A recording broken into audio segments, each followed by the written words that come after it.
এই খেয়াল করেন, রাস্তায় একটা ইট পড়ে রয়েছে, সরাই দেবেন। একটা ডাল পড়ে রয়েছে, সরাই দেবেন। ইমানের একটা শাখা মজবুত হবে আপনার সিনার মধ্যে, আর একটা ডাল তৈরি হবে আপনার ইমানের ডাল। রাস্তা থেকে কষ্টদায়ক জিনিস। আপনাদের দিক রাস্তায় ধান পাট ফসল টসল কি রাস্তায় নয় নাকি? পাকা রাস্তায় নয় না? এই রাস্তা কে কে ফসল নেওয়ার জন্য বানাইছে? এটা দিয়ে এই রাস্তা যদি ফসল এভাবে ধান পাট কলাই গাদি দিয়ে রাখে, তার উপর দিয়ে ভ্যান মোটর সাইকেল চালাতে কষ্ট হয় না? তাহলে এটা কষ্টদায়ক জিনিস না? রাস্তায় ধান লাগলেই ঠেলি ঠেলে খালের মধ্যে ফেলাই দেবেন। ইমানের অঙ্গ এটা, ইমানের অঙ্গ। রাস্তা তোমার ফসল মলন মলার জন্য বানাইছে। রাস্তায় কেন ফসল নেবা? এটা জায়েজ নাই, হারাম। রাস্তায় ফসল আনা, রাস্তায় এইভাবে ফসল দিয়ে রাস্তার যাত্রীদেরকে কষ্ট দেওয়া, গাড়িগুলাকে, এটা ইমানের বেঈমানির অঙ্গ। ইমানের অঙ্গহানি, এতে ইমান নষ্ট হয়, আপনার আমল বাতিল হয়ে যায়। কাজেই ঠেলি টুলি ফেলাই দিতে হবে। মারামারি যেন লাগে না, এদিক খেয়াল রাখবেন।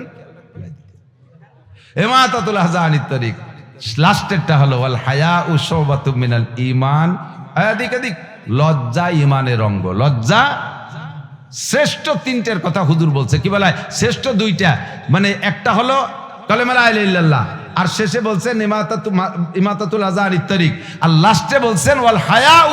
এটা ভেরি ভেরি ইম্পর্টেন্ট শাখা।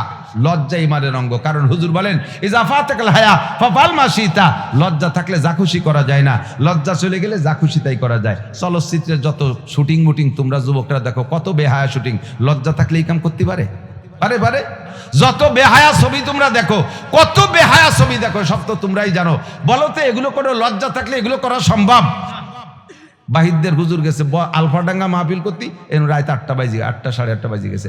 না আমি ব্যস্ত হয়ে গেছে, দলা হুজুর দামাত বরকাতুম, এই বাথরুম কো পেশাব করে যাও। মানে পাগল হয়ে গেছে, কাপড় নষ্ট হয়ে যায়। আমি বললাম যে হুজুর তুই রাস্তায় আইছেন অন্ধকারে, নিজের গাড়িতে এক জায়গায় বসে তো সাফ হয়ে আসলি, এত কষ্ট পেশাব সাফাই আইছেন? কয় যে নামছি 2-3 জায়গা, বসে পেশাব করবে, এর মধ্যে যে বাগানের মধ্যে কি যেন সব করতেছে, মনে হয় যেন কেটে আসতেছে, লজ্জাতে ফিরে উঠেছিল। রাতের বেলা বাগান সামনে করে একা ফাঁকা জায়গায় তাই পেশাব করতে পারে নাই, এরকম মানুষ। আর বাটি ভাড়ার মোড়ে দেয় যে 5 জন গোল হয়ে দাঁড়াইয়ে সিটাইয়ে ভাল্লা দিচ্ছে, কে ডাকার পাও বুঝতে পারে।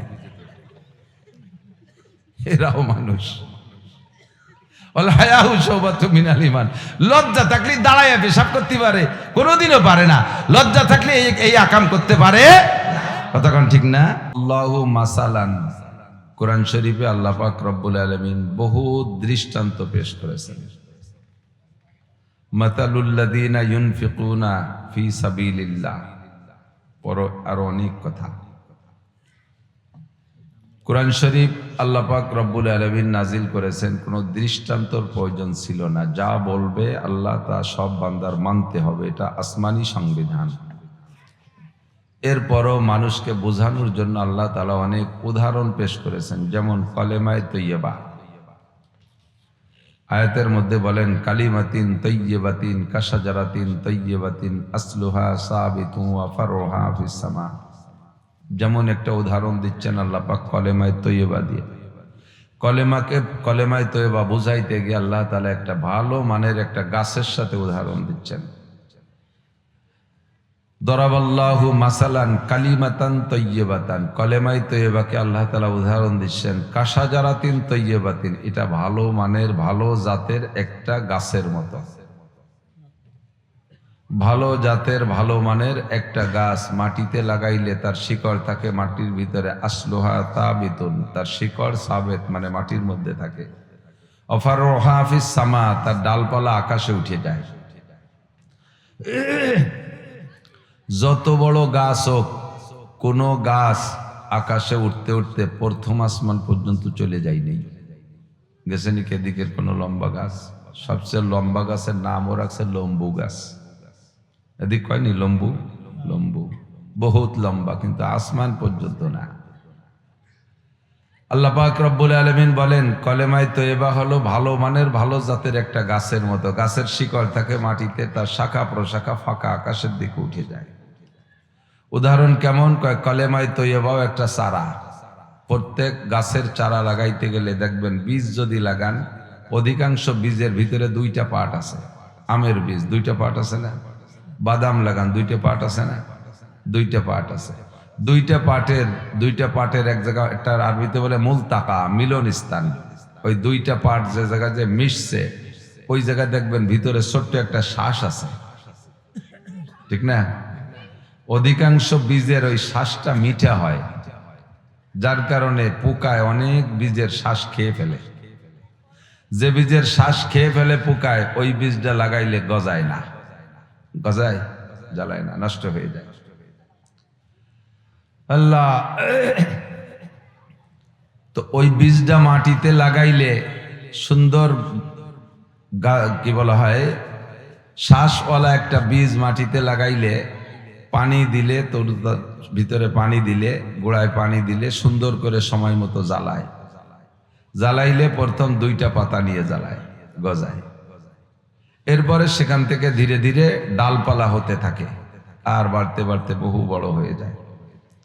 তেমনি কলেমায় তো এবারও একটা বীজ আছে, এই বীজেরও 2টা পার্ট, বীজের 2টা পার্ট।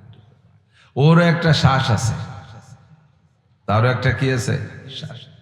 2টা পার্ট কি? অর্ধেক হলো লা ইলাহা ইল্লাল্লাহ, আর অর্ধেক মুহাম্মাদুর রাসূলুল্লাহ সাল্লাল্লাহু আলাইহি ওয়াসাল্লাম। অর্ধেক হলো লা ইলাহা ইল্লাল্লাহ, আর অর্ধেক মুহাম্মাদুর রাসূলুল্লাহ। আপনি ল্যাংড়া আম গাছ লাগাবেন বিদায় বীজ নিয়ে আসছেন, কলব পাওয়া যাচ্ছে না, বীজ নিয়ে আসছেন চুয়াডাঙ্গা, মেহেরপুর ওদিক খুব পাওয়া যায়, ওই জায়গার থেকে বীজ নিয়ে আসছেন। 1 বিঘে জমিতে লাগাইতে 100 বীজ লাগে। কৃষিবিদরা বলছে যে পরামর্শ দিয়ে এতটুকু দূরত্বে লাগাইলে গাছ সুন্দর হয়, আমও ভালো হয়। বেশি পাতলা পাতলা করে লাগালে গাছ ভালো হয়, কিন্তু আপনার লস হয়ে যাবে, গাছ কম হবে, আম কম হবে। আবার বেশি ঘন লাগাইলেও জড়তা সৃষ্টি হবে না। দূরত্ব পরিমাণ হিসাব করে কৃষিবিদদের কাছ থেকে জেনে শুনে 100 বীজ নিয়ে আসছেন। জমি বহুত চেষ্টা করে 1 বিঘে সংগ্রহ করতে পারছিলেন বিদায় 100 নিয়ে আসছেন, কিন্তু আসার পরে ভাগ্যক্রমে আর 1 বিঘে জমি পাইয়ে গেছেন, এক জায়গা 2 বিঘে জমি হয়ে গেছে। এখন বীজ তো 100, দূরত্ব ঠিক রাখতে হবে। তাহলে কি করা যায়? তাহলে এবার বীজরে ফাইড়িয়া অর্ধেক অর্ধেক করিয়া 2 বিঘে বইতে পরিমাণ মতো দূরত্ব সেট করে লাগাই দিলাম। জ্বালাবে? জ্বালাবে? কোনোদিনও জ্বালাবে না, আমও হবে না। সত্য না মিথ্যা? শতভাগ সত্য। Same quality. কলেমায় তো এবার স্যার আরো বীজেরও 2টা পার্ট, ফাইড়িয়ে ফাইড়িয়ে যদি অর্ধেক অর্ধেক করে লাগান তাহলে হবে না। এক দলে লা ইলাহা ইল্লাল্লাহ লাগাইছে, আর এক দলে মুহাম্মাদুর রাসূলুল্লাহ লাগাইছে। ফাইড়িয়ে ফেললে হবে না, 2টারে একসাথে লাগাইতে হবে। লা ইলাহা ইল্লাল্লাহ মুহাম্মাদুর রাসূলুল্লাহ। আল্লাহ, এই 2টার মিলন স্থানে একটা শ্বাস আছে, ওই শ্বাসটার নাম ঈমান। শ্বাসটার নাম কি? বিশ্বাস। লাগাবেন কোথায়? দুনিয়ার আমের বীজ লাগাবেন মাটিতে, বাংলাদেশের মাটিতে, ফরিদপুরের মাটিতে, বাঙ্গার মাটিতে, আস্তর মাটিতে, যেখানে যেখানে আছে সেখানে লাগাবেন। কিন্তু কলেমায় তো এবার বীজ লাগাবেন কোন জায়গা? ভাঙ্গার বেলির মধ্যে, পদ্মাশ্বরের পার, কলবের মধ্যে। কোন জায়গা? আলা ইন্না ফিল জাসাদি লামুদগাহ ইযা সালুহাত সালুহাল জাসাদু কুল্লুহু ওয়া ইযা ফাসাদাত ফাসাদাল জাসাদু কুল্লুহু আলা ওয়া হিয়াল কলব। আমার আপনারা ঈমানের বীজ লাগানোর জন্য যে মাটি লাগবে সেই মাটির নাম হলো কলব। শরীরের ভিতরে, সিনার ভিতরে, বুকের মধ্যে, বাম দুধের 2 আঙ্গুল নিচে ভিতরে ছোট্ট একটা গোশতের টুকরা আছে, ওইটার মধ্যে ঈমানের বীজ লাগাইতে হবে। দুনিয়ার বীজ লাগাইয়া শুকনো খড়খড়ে মাটিতে বিছিয়ে একটা লাগাইতেলেন, পানি পুনি দিলেন না, জ্বালাবে, শুয়ে মরে যাবে না, ভিতরে নষ্ট হয়ে যাবে। তাহলে তারও পানি দিয়ে বাঁচাইতে হয়, আর এই ঈমানের চারারও অত পানি দিয়েই বাঁচাইতে হবে। দুনিয়ার বীজরে দুনিয়ার পানি দিয়ে বাঁচাইতে হয়, আর ঈমানের বীজ বাঁচানোর জন্য স্যালো মেশিন বুহির পর ধরিয়া যদি পানি মারে দিন ভরে, এ জ্বালাবে নাকি করে দিন? ওর পানিও আলাদা, ওর পানি আল্লাহ তৈরি করে দিয়েছে 2টা চোখের মধ্যে। এর পানি কোন জায়গা? 2টা চোখের মধ্যে। চুবারার আন্দাজ পাশিমানিয়ানিন আরশালার জাদাজ আনিনুল মুজনিবিন। বান্দা যখন আল্লাহর জিকির করতে করতে চোখ থেকে পানি বের করে, আল্লাহ পাকের আরশ বহন করে 8 জন ফেরেশতা আছে। ওয়া ইয়াহমিলু আরশা রাব্বিকা ফাওকাহুম ইয়াওমা ইযিন সামানিয়া। আল্লাহর 8 জন ফেরেশতা আল্লাহর 8টা খুঁটি ধরে উঁচু করে রেখেছেন। কন্যা সুবহানাল্লাহ। ওই 8 জন ফেরেশতা যদি খুঁটি ছাড়িয়ে দেয় তাহলে আল্লাহর আরশ ভাঙ্গে চুরে বাংলাদেশের উপরে পড়বে। কি মনে হয়? বুঝতে পারেন না কি কইছি? ফেরেশতারা 8 জন ফেরেশতা আল্লাহর আরশের 8টা খুঁটি ধরে উঁচু করে রাখছে, আল্লাহ সেই আরশের উপরে আছে। আস্তাওয়া আলাল আরশ, আজকেই ঈশার নামাজের ভিতরে যে আয়াত পড়ছে তার ভিতরে পাইলাম আল্লাহ তাআলা সবাইকে সৃষ্টি করে টরে দিয়ে 7টা আসমান জমিন বানাই টানাই দিয়া সূর্য চন্দ্র সব বানাই দিয়া ইস্তাওয়া আলাল আরশ, আরশে আজিমে যাইয়া তার ওয়াসিয়া কুরসিয়ুহুস সামাওয়াতি ওয়াল আরদ, আরশের উপরে আল্লাহ একটা চেয়ার তৈরি করেছেন। সেই চেয়ারের উপরে আল্লাহ যেমন বসা দরকার সেরকম বসে আছে, বলেন না সুবহানাল্লাহ। ওই জায়গায় আল্লাহর বড় বড় আমার মতো 2 কান পা থাকতে হবে, এরকম হাত থাকতে হবে, আঙ্গুল থাকতে হবে, চোখ থাকতে হবে, শরীর অঙ্গ প্রত্যঙ্গ থাকতে হবে, যেমন ফাউল সরকার কইছে বলে নাকি। এই ফাউল সরকারের একটা বৈধ হয়েছে না, এই ফাউল সরকার সে বলে কইছে আল্লাহর অঙ্গ প্রত্যঙ্গ মানুষের মতো সমস্ত অঙ্গ যেগুলো উচ্চারণ করা যাচ্ছে না সেগুলো সে গানের মধ্যে উচ্চারণ করে করে বলছে। এটা বাউল না ফাউল? সবাই কবেন না, আপনারা কি ভক্ত আছেন নাকি ওরাও জানি না। বাউল না ফাউল? ইমানদার না বেঈমান? একবারে নগদ মুরতাদ, নগদ মুরতাদ। যেমন থাকা দরকার সেরকম, যা আমরা ইমানে মুজমালের মধ্যে পড়েছি। বলেন আমানতু বিল্লাহি কামা হুয়া, বলেন আমানতু বিল্লাহি কামা হুয়া, বিশ্বাস করি আল্লাহকে। কোন কোন হালাতের পর বিশ্বাস করো? কামা হুয়া, যেমন তেমন। আমার জানার দরকার নাই তার কত বড় মাথা, তার কত বড় পাছা, তার কত বড় হাত, তার কত বড় কি অঙ্গ। আল্লাহ নাউজুবিল্লাহ, এই সবগুলো আমার বলা উচ্চারণ করা নাই। কামা হুয়া, যেমন তেমনই তিনি। বিআসমাইহি, তার অনেক নাম আছে, সব নাম আমি বিশ্বাস করি। ওয়া সিফাতিহি, তার অনেক গুণ আছে, এটা বিশ্বাস। ওই যে লা ইলাহা ইল্লাল্লাহ মুহাম্মাদুর রাসূলুল্লাহ 2টা পাট মিশার যে গুড়া না, ওই জায়গায় শ্বাসটা আছে, এই শ্বাসগুলো হলো এইগুলো। কামা হুয়া বিআসমাইহি ওয়া সিফাতিহি, সে তিনি তেমন যেমন তেমন। তবে তিনি বলেছেন আমার কুরসি আছে, তিনি বলেছেন আমার স্টেজ আছে, তিনি বলেছেন আমি আমার কুরসিতে বসি। বা সেই হালাতে সে যেমন আছে সেরকম। তবে এই আরশকে বহন করে রাখার জন্য 8 জন ফেরেশতা আছে, 8টা খুঁটি আছে। এই 8 জন ফেরেশতা 8টা খুঁটি ধরে রাখে। আল্লাহু আকবার। হাসরের মাঠে কিয়ামত যখন হয়ে যাবে, দুনিয়া যখন ধ্বংস হয়ে যাবে, ধ্বংসের সময় আজরাইল আলাইহিস সালাতু ওয়াস সালামকে আল্লাহ পাক বলবেন, আজরাইল কত দূর কি মারছো টারছো, দুনিয়া কেউ বেশি টেসি আছেন একবার কোনো জায়গা না? সব শেষ। সব শেষ করে দিছি, কিচ্ছু নাই, একেবারে প্রাণী সব শেষ। বলে হ্যাঁ ভাঙ্গা গেছিলে ও জায়গা, ওই যে ব্রিজের তল যে কোনো জায়গা লুকাই ফুলে আছে নাকি কেউ? সে ভাঙ্গাই তো নাই, মাটির তো মাটিও নাই। তেমন কিরা কিরা আছে, নাহনু সালাসাতা আশার, আমরা 13 জন আছি। কয়জন? 13 জন। কেডা কেডা? এই সামানিয়া, তোমার আরশ বহনকারী 8 জন, নাহনু আরবা, আর আমরা 4 জন, জিব্রাইল মিকাইল ইসরাফিল আজরাইল, এই 12 জন। ওয়া আনতা, তুমি আছো, এই 13 জন আছে। আর সব শেষ শেষ করে দিয়েছে। আল্লাহ কয় সর্বপ্রথম ওই বড় তুমি বাদে বড় 4 জনের 3 জনের জান কবজা করে দাও। যাই এই পয়লা জিব্রাইল অ্যাটাক করছে, জানটা বের করে দিয়েছে। ইসরাফিলকে ধরছে, যার ফুতে দুনিয়া শেষ, সেই ইসরাফিলকে মেরে দিয়েছে। সারা দুনিয়ার মেঘ পরিচালক খাদ্যমন্ত্রী মিকাইল আলাইহিস সালামকে ধরছে, সবগুলো শেষ। 3 জনের জান জমা দিয়ে আল্লাহ পাক এবার জিজ্ঞাসা মানান আলান মা বাকিয়া, এখন কারা কারা আছে? নাহনু আশার, আমরা 10 জন আছি। 10 জন কেডা কেডা? কয় সামানিয়া হামিলাতুল আরশ, আরশ বহনকারী 8 জন, ওয়া আনতা ওয়া আনা, তুমি আর আমি, এবার 10 জন আছি। আল্লাহ এবার বলবেন যে তাহলে এবার ওই আরশ বহনকারী 8 জনের জান কবজা করে দাও। এই বসে বাচ্চারা কথা কয় একটু ঠেকান। আরশ বহনকারী 8 জনকে শেষ করো, তাদের জান জমা দাও। তো তখন আজরাইল আলাইহিস সালাম বলবেন, আল্লাহ এই আরশ বহনকারী 8 জন তো তোমার আরশ উঁচু করে রাখছে, ওদেরকে যদি মাইরে দেই তাহলে আরশের খুঁটি ছেড়ে দেবে, তোমার আরশ তো নিচেই পড়ে যাবে। আল্লাহ পাক রব্বুল আলামিন তখন বলবেন আজরাইলকে, ইকরা সূরাত ইখলাস, সূরা ইখলাস পড়ো। সূরা ইখলাস আপনারা পারেন পড়তে?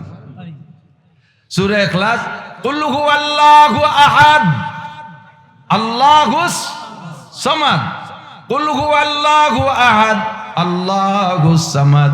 বলো ওই আল্লাহ একক, আল্লাহুস সামাদ। আল্লাহ পাক মুখাপেক্ষী, কাহারো কাছে ঠেকানা।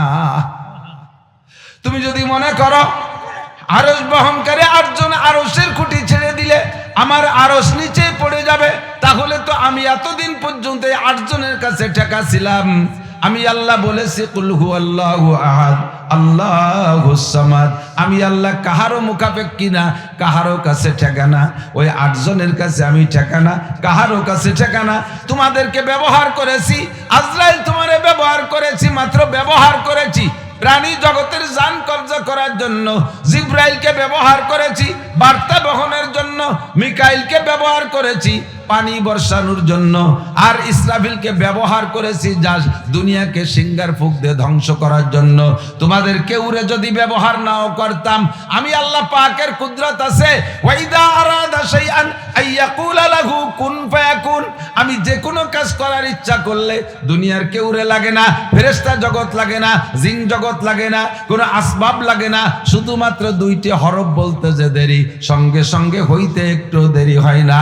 দুইটি অক্ষর হলো, দুইটি অক্ষরে মিলিত একটা হরফ, তার নাম হলো কাপনুন পেশ। কাপনুন পেশ কোন কোন কইলে সব হয়ে যায়। আজরাইল তুমিও মনে করো না লক্ষ লক্ষ কোটি কোটি প্রাণী ধ্বংস করছো তুমি, সবার জান তুমি আনছো, তোমারে না বানাইলে বুঝি এগুলো আমি মারতে পারতাম না, আমি তোমারে আনতে তোমার এই জানগুলো আমি কবজা করতে পারতাম না, তুমি তা মনে করো না। সবাই রে আমি আল্লাহ কোন দিয়ে শেষ করতে পারি, কোন দিয়ে তৈরি করতে পারি, কথা বলেন ঠিক কি ঠিক না? রাজা বলো, বাদশা বলো, ডোনাল্ড ট্রাম্প বলো, নেতানিয়াহু বলো, জো বাইডেন বলো, মোদি বলো, আর যত গদি বলো, যা কিছু আছে সবগুলোকে ধুলাই দিতে আমার আজরাইল লাগে না। মাত্র কোন শব্দ বলবো সব ধ্বংস হয়ে যাবে। বলুন ঠিক কি ঠিক না? কাজী তোমার যে আকীদা আমাকে বহন করে রাখছে 8 জন ফেরেশতা, এরা ছেড়ে দিলে আমি পড়ে যাব, এর থেকে তুমি ফিরে আসো। আমি দুনিয়ার দেবদেবীর মতো নাই। দুনিয়ায় এক শ্রেণী মানুষ দেবদেবীকে পূজা পাঠ করে, যার পূজা করে তারই তারা নিজ হাত দিয়ে বানায়। কতক্ষণ যাকে পূজা করে তাকে নিজ হাত দিয়ে বানায়, আবার তার সামনে সেবা দেয়। তারা কত দুর্বল, নিজেরা নিজেদের অস্তিত্ব তৈরি করতে পারে নাই। মাবুদরা বছরের শেষে রং উঠে যায়, হ্যাঁ বছরের শেষে রং উঠে যায়, মিস্টেরিয়াডে রং দেয়া লাগে। বছর খানিক যদি ফাঁকা জায়গায় থাকে, গা গতর দুর্বল হয়ে যায়, সুজায় দাঁড়ায় থাকতে পারে না, পিছন দিয়ে বাঁশ একখান ঢুকোই দিয়ে 3 দিক দিয়ে 3 কেন্দ্রে বান্ধে ঠেলি রাখা লাগে। আমি আল্লাহ ওই রকম দুর্বল না, আমারও রং আছে, তোমাদের দেবদেবীরও রং আছে। সিবগাতাল্লাহি আমান আহসানু মিনাল্লাহি সিবগা, তোমাদের দেবদেবীর রং আছে, বছরের শেষে উঠে যায়। আমি আল্লাহর রং আছে, এই রঙের মতো জগতে কোনো রং নাই, আমার রং কোনো দিন ওঠে না। কথা বলুন ঠিক কি ঠিক না? আমি কোনো দিন দুর্বল হই না, আমার কোনো ফাইস্তে বাঁশ বাদায় ঠেলে রাখা লাগে না। কাজে আজরাইল তুমি যে ধারণায় ছিলে ওখান থেকে ফিরে আসো। জি আল্লাহ, আমার ধারণার থেকে ফিরে আসছি। জি এবার কি করব? কয় ওই 8 জন রে মাইরা দাও, সেই 8 জনের জান কবজা কইরা আল্লাহর কাছে জমা দিবে। এবার আল্লাহ বলবেন আল আন মা বাকিয়া, এবার কি কি আছে বলো আজরাইল? কয় এখন আর কেউ নাই, আনতাওয়া আনা, তুমি আর আমি আছি, আর কেউ নাই। আল্লাহ পাক বলবেন কুল্লু শাইন হালিকুন ইল্লা ওয়াজহুল্লাহ। এ আজরাইল, আমার নাম হাইয়ুম কাইয়ুম, আমি চিরঞ্জীব চিরস্থায়ী, আমি কি বলে অবিনশ্বর, আমার কোনো ধ্বংস নাই, আমি থাকবো, সব ধ্বংস হয়ে যাবে। আজরাইল এবার তুমি আছো, তোমার জানটা আমার কাছে জমা দাও। আজরাইলকে, ও আল্লাহ আমারও মরতে হবে। আল্লাহ কয় সবাই রে মারছে, তুমি মরবা না কেন? কয় আমিও কি মরতে হবে? কয় জি। কয় কেন মরবো? কয় তুমি কোরআন শরীফের আয়াত পড়ো, দেখো মরা লাগলি মরবা, না মরা লাগলি মরবা না। কোন আয়াত পড়বো? কয় কুল্লু নাফসিন যায়কাতুল মাউত। সব প্রাণী, তুমি কি প্রাণী না অপ্রাণী? কয় প্রাণী। তা যদি তুমি প্রাণী হও, তাহলে এই আয়াতের দাবি হলো সব প্রাণী মরণশীল, তোমারও মরতে হবে। আল্লাহ আমি তো সবাইরে মারলাম, বিভিন্ন প্রসেসে মারছি, কেউ রে বাসের তলে ফেলাইয়া, কেউ রে ট্রাকের তলে ফেলাইয়া, কেউ রে মোটরসাইকেল অ্যাক্সিডেন্ট দিয়ে, কেউ রে আগুনি ফেলাইয়া, কেউ রে গার্মেন্টসের মধ্যে পুড়াইয়া, কেউ রে ঝড় দিয়ে তুফান দিয়ে গাছের তলে বাসের তলে ফেলাই মারছি, বিভিন্ন ভাবে ক্যান্সার দিয়ে, আলসার দিয়ে, স্ট্রোক দিয়ে, বিভিন্ন ভাবে মারছি। আমি কোন রোগে মরবো? আমারে কিরা মারবে? কি দিয়ে মারবো? আল্লাহ আমি কি আত্মহত্যা করবো? কয় জি তুমি আত্মহত্যা করবা। সিস্টেমটা কি? কয় তোমার হাতটা বুকের পর নিয়ে মুঠ করে টান দিবা, এ পর্যন্ত তোমার দায়িত্ব, বাকি আমার দায়িত্ব। আজরাইল যখন বুকের উপরে হাত মাইরা মুঠ করে হাতটা টান দিবে, ওই হাতের সাথে জান বের হয়ে যাবে। আর তখনই আল্লাহ পাক বলবেন ইয়া মালাকাল মাউত কুন মাইয়িতান, এ জায়গা কোন শব্দ ব্যবহার করবে? আজরাইল তুমি মরে মরে যাও।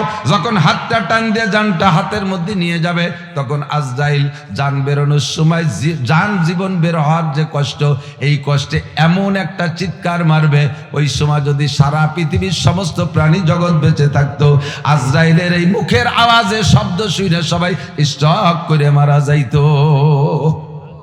কারণ আজরাইল কত বড়, আল্লাহ। মূল বডিতে যদি আজরাইল আত্মপ্রকাশ করে, মূল বডি আজরাইলের মূল বডি যত বড়, এ যদি আত্মপ্রকাশ করে, সারা পৃথিবীতে যত পানি আছে তার মাথায় ঢেলে দিলি মাথা ভিজে চুলির আগা পর্যন্ত আসবে না। সারা পৃথিবীতে 10 মণ পানি হবে না? কম হবে। সাগর সমুদ্র সারা পৃথিবীতে যত পানি আছে আজরাইলের মাথায় ঢেলে দিলে মাথাটা পুরো ভেসবে না। তাহলে এই আজরাইল কটটুক চিনতে হতে পারে? কাজেই তার মুখের আওয়াজটাও সেরকম হবে। বলতে বলতে চলে আসছি, সব শেষ করে দেওয়ার পরে একমাত্র থাকবে কে? লা ইলাহা ইল্লাল্লাহ, আল্লাহ ছাড়া আর কোনো মাবুদ। অন্তরে আছে কথাটা, লাগান এই শ্বাসটা ভিতরে, মুহাম্মাদুর রাসূলুল্লাহ ছাড়া আর কিয়ামত পর্যন্ত কোন নবীর দরকার হবে? আগে দরকার ছিল, চলে গেছে, আর কোন দরকার হবে না। নবী পাক বলেন, আনা খাতামুন নবিয়্যিন লা নাবিয়্যা বাদি, আমি শেষ নবী, আমার পরে কোন নবী আসবে না। বুইস্তু মুআল্লিমা, কিয়ামত পর্যন্ত মানব জাতির জন্য আমাকে আল্লাহ পাক উস্তাদ হিসেবে পাঠিয়েছেন। উতিতু ইলমাল আউয়ালিনা ওয়াল আখিরিন, আগে ও পিছের সমস্ত ইলম আল্লাহ পাক আমাকে দান করেছেন। কাজেই আমার পরে আর কোন যোগ্য মানুষের দরকার হবে না। আল্লাহ পাক আমাকে শেষ নবী হিসেবে পাঠিয়েছেন। আমার স্থানীয় বাপ ও ভাইয়েরা, ভিতরে ভিতরে কিছু পয়জন ঢুকে গেছে ইদানিং। আমাদের ভাঙ্গাও ঢুকছে, গোপালগঞ্জ ঢুকছে, বাংলাদেশের সব থানা জেলায় ঢুকে গেছে। আর একটা পয়জন, আর একটা ষোলো পয়জন, ওইটি হলো গোলাম আহমদ কাদিয়ানির ভক্ত। ভিতরে ভিতরে তারা প্রথম টার্গেট করছে নেতাদেরকে। নির্বাচনে কারা দাঁড়াবে তাদেরকে মোটা বস্তা ভরে টাকা তো নির্বাচনের সময় লাগবে। ওই সময় যদি টাকা দেই তারা আমাদের ভক্ত হবে। একদিকে নেতা, অপরদিকে আমাদের ভক্ত। এবার নেতা যদি আমাদের টাকা খাইয়া মাল খাইয়া ভক্ত হইয়া যায়, ওই এলাকার সাধারণ পাবলিক নেতার এগেনস্টে কথা বলবে না। আমরা সুন্দরভাবে কাদিয়ানি ধর্ম প্রচার করব। আল্লাহ আমাদের ইমানকে হেফাজত করুক, সবাই বলেন আমিন। গোলাম আহমদ কাদিয়ানি নবী না কাফের?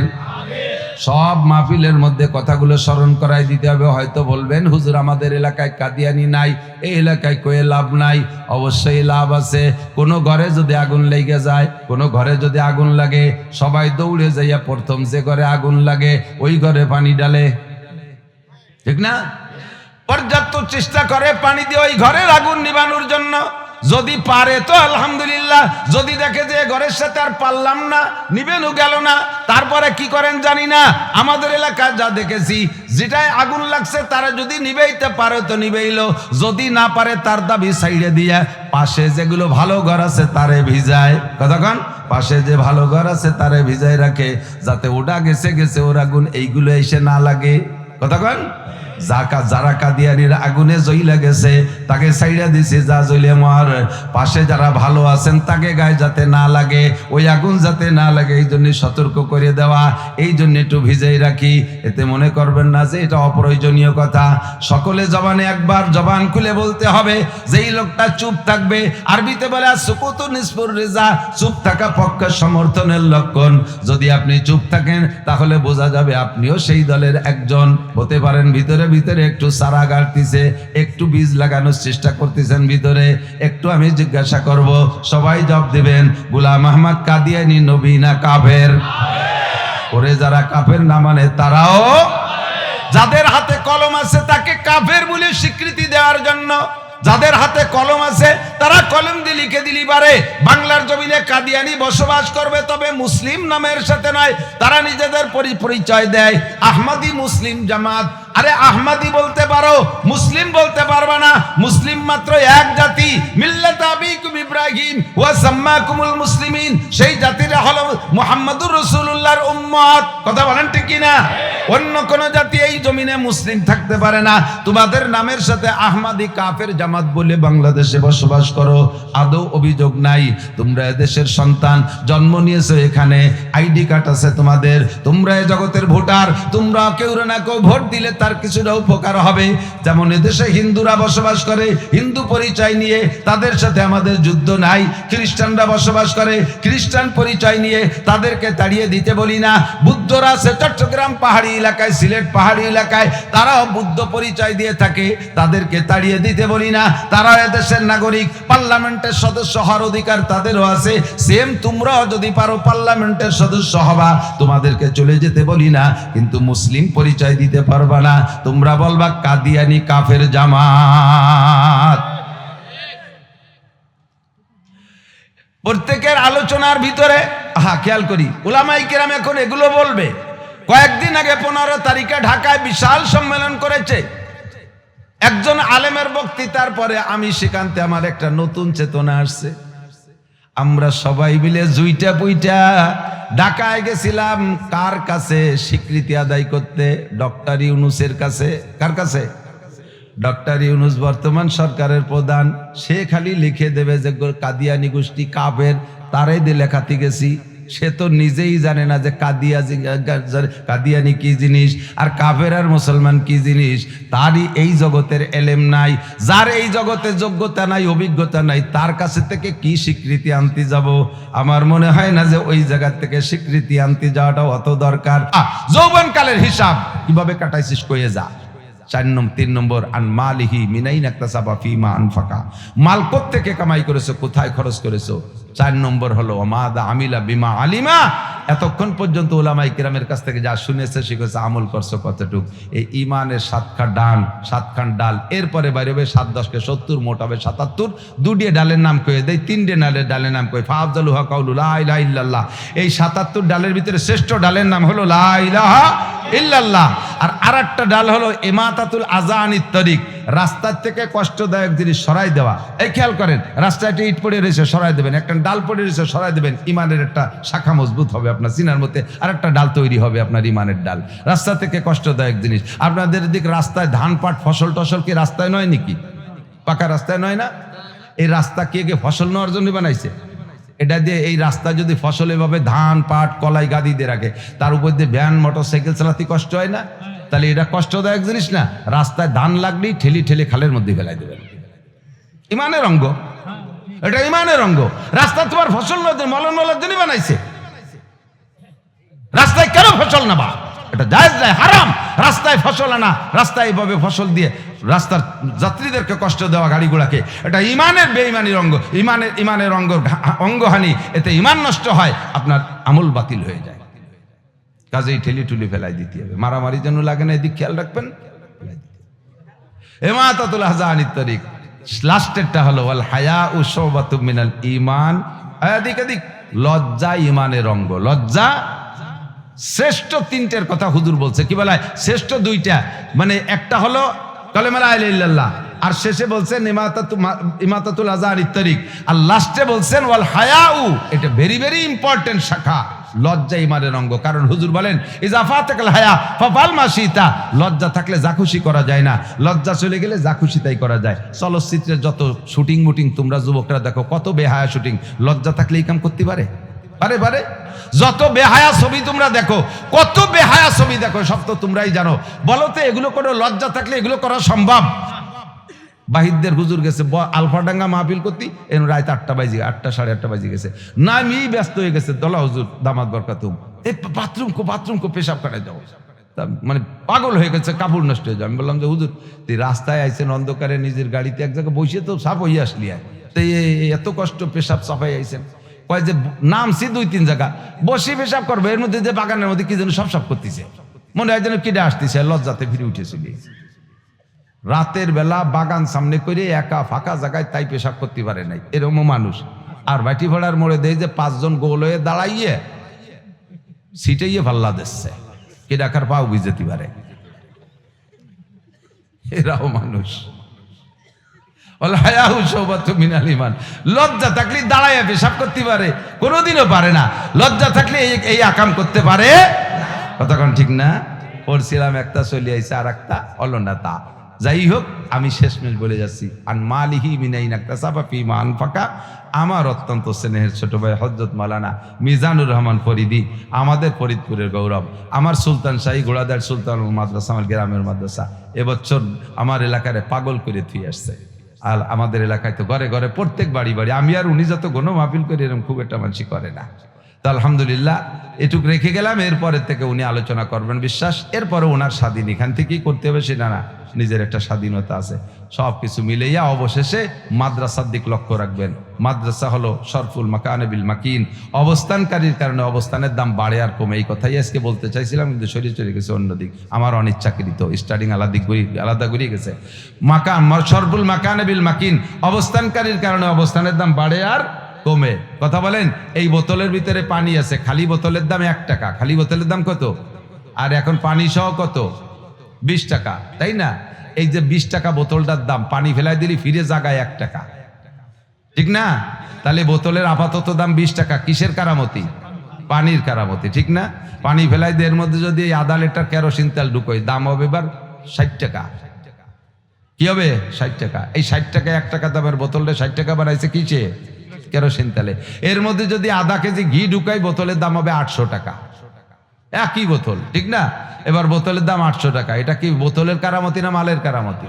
আপনাদের এই গ্রামে স্কুল, কলেজ, ইউনিভার্সিটি, বিশ্ববিদ্যালয় থাকতে পারে, এমপি মন্ত্রী থাকতে পারে, জজ, magistrate, DC, SP, OC, TNO থাকতে পারে, সচিব, মহাসচিব থাকতে পারে।